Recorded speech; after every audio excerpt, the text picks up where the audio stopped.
Assalamualaikum warahmatullahi wabarakatuh. Salam sejahtera untuk kita semua. Salam demokrasi dan salam pluralisme. Ya, jumpa lagi dengan Rahmat. Kali ini saya akan menyampaikan kepada sahabat-sahabat sekaitan dengan, kalau saya lihat di beberapa video atau media sosial, kelihatannya pengacara Gus Nur dan Bambang Tri ini dia ketakutan. Oke sahabat-sahabat, jadi untuk memperjelas seperti apa dan bagaimana apa yang dia lakukan setibanya di MUI. Nah, mari kita saksikan videonya sahabat-sahabat. Maka klien kami Gus Nur ini hanya mempercayai informasi kalau berani ya dilakukan mubahalah terhadap informasi itu. Datanglah Bambang Trimulyono yang menyatakan ijazah saudara Joko Widodo itu palsu. Dan karena Gus Nur ingin mendapatkan keyakinan selain mendapatkan buku Jakarta Undercover, ya, saudara Gus Nur juga minta keyakinan kepada Bambang Tri. Kalau memang ijazah Jokowi itu palsu, Anda berani mubahalah tidak? Dan Bambang Tri akhirnya berani bermubahalah, sumpah demi Allah, dia berani mengisbatkan bala dari Allah kalau apa yang dikatakannya itu keliru, apa yang ditulisnya keliru, dan dia berani ya menafikan barokah dari Allah kalau sampai apa yang dikatakannya itu keliru. Ini yang dilakukan oleh Bambang Tri, yang dilakukan di hadapan Gus Nur. Aneh sekali kalau kemudian tindakan ini dianggap sebagai tindakan penodaan agama. Hari ini kami dari kuasa hukum Gus Nur atau Sugi Nur Harja dan juga Bambang Trimulyono, pada tanggal 14 November yang lalu kami sudah mengirimkan surat ya, mengirimkan surat secara resmi kepada pimpinan dan pengurus pusat Majelis Ulama Indonesia sehubungan dengan dua hal. Yang pertama, kami meminta informasi kepada pimpinan Majelis Ulama Indonesia Pusat Jakarta tentang apakah MUI telah menunjuk atau mengutus ahli agama sehubungan dengan perkara yang dihadapi oleh klien kami Gus Nur, yang hari ini ada dalam tahanan Barreskrim Mabes Polri dengan tuduhan telah melakukan tindak pidana penistaan agama sebagaimana diatur dalam pasal 156A KUHP. Kenapa demikian? Unsur utama penistaan agama itu harus ada keterangan ahli, dan dalam hal ini ahli agama. Karena konten yang dianggap menistakan agama itu adalah agama Islam. Jadi apa? Konten mubahalah yang ada pada akun YouTube GN13 yang dilakukan oleh klien kami Gus Nur. Kami sendiri sebenarnya merasa heran, kenapa bisa orang Islam yang meyakini ajaran agama Islam, yang sedang mengamalkan salah satu ajaran Islam yakni mubahalah, dituduh melakukan penistaan agama.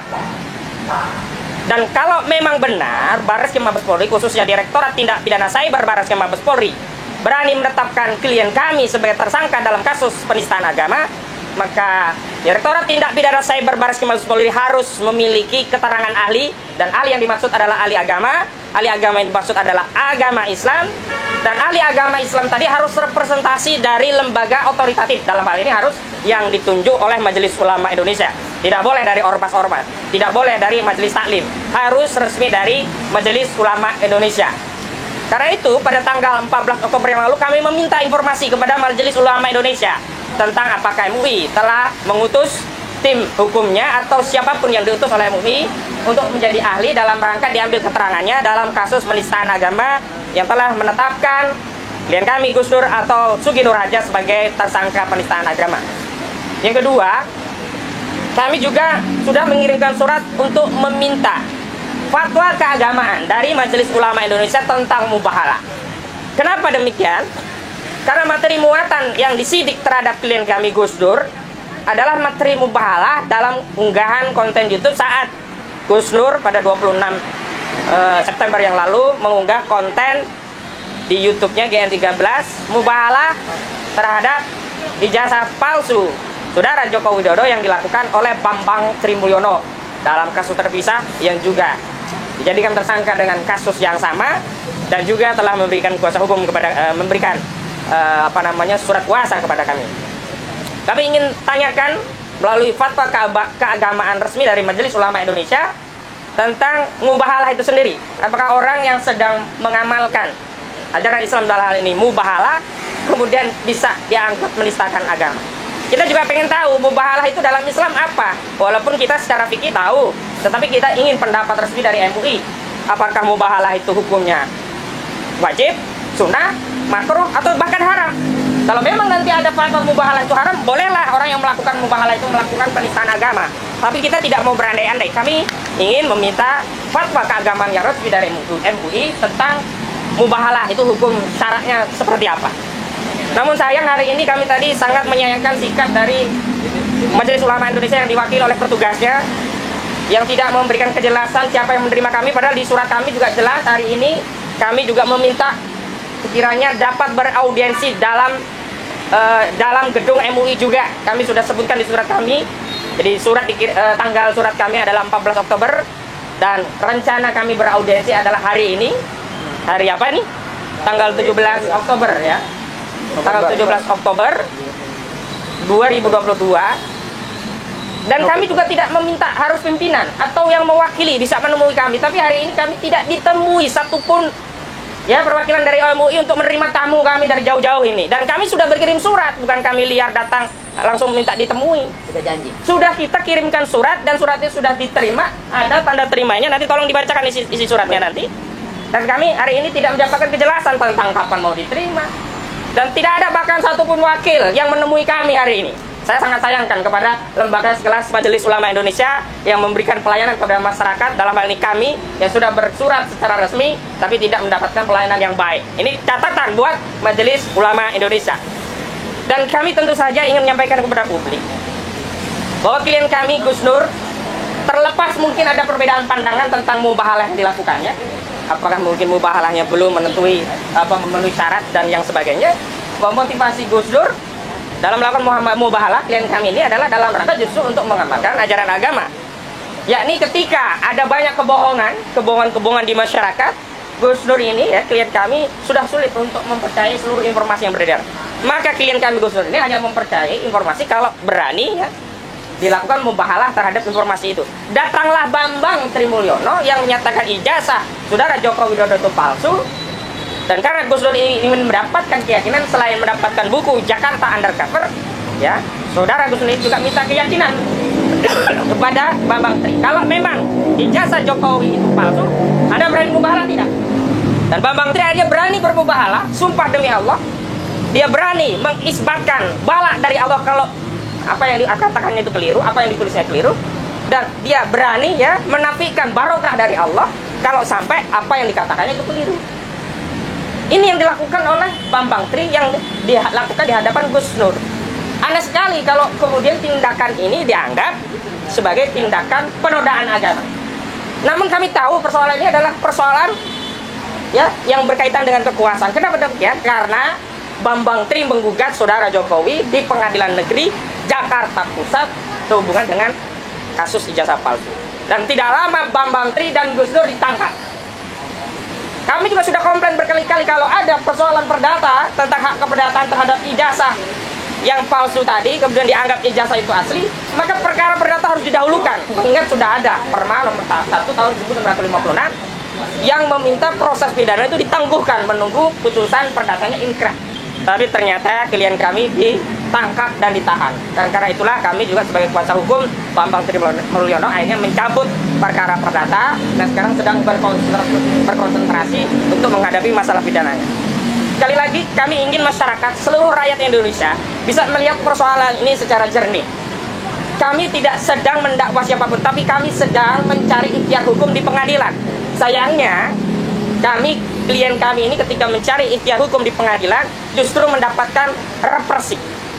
Dan karena itulah kami meminta Waalaikumsalam warahmatullahi wabarakatuh. Lanjutan. Iya, terus. Dan karena itulah kami mencari ikhtiar keadilan. Di antara kami meminta fatwa keagamaan dari Majelis Ulama Indonesia untuk meminta keterangan apakah mubahalah itu ajaran agama Islam atau tidak.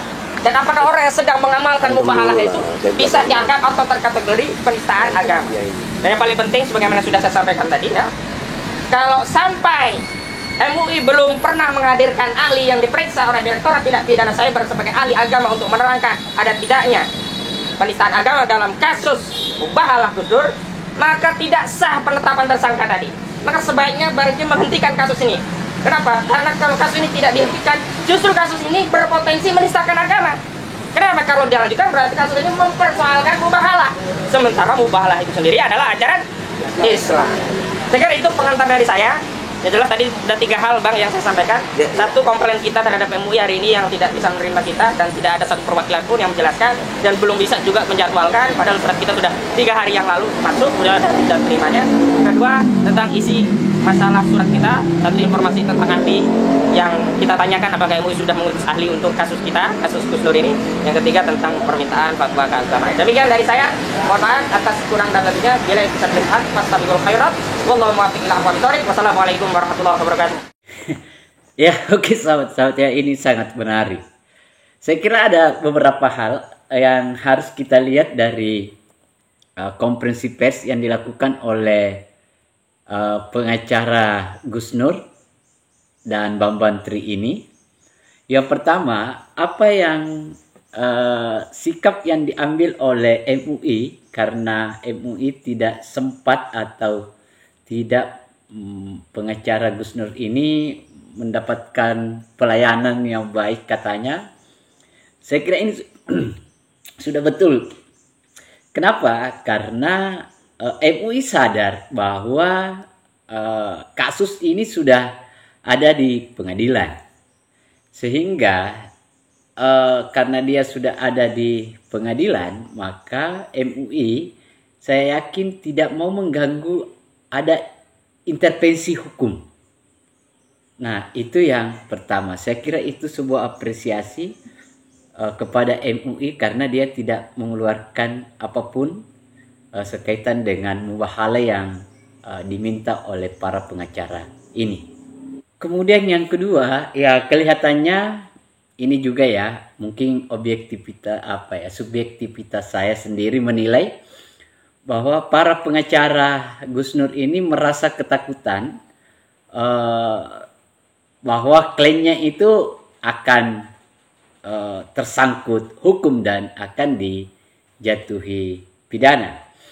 Kemudian yang ketiga adalah seharusnya pengacara Gus Nur ini juga di ruang persidangan itu kan sebenarnya ada ruang untuk menghadirkan saksi ahli. Saya kira di sanalah tempatnya untuk menghadirkan itu, tidak usah dibesar-besarkan, tidak usah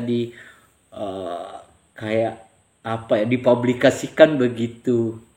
Wow-nya ini kasus. Saya kira ini kasus yang sangat kecil dan tidak harus dibesar-besarkan.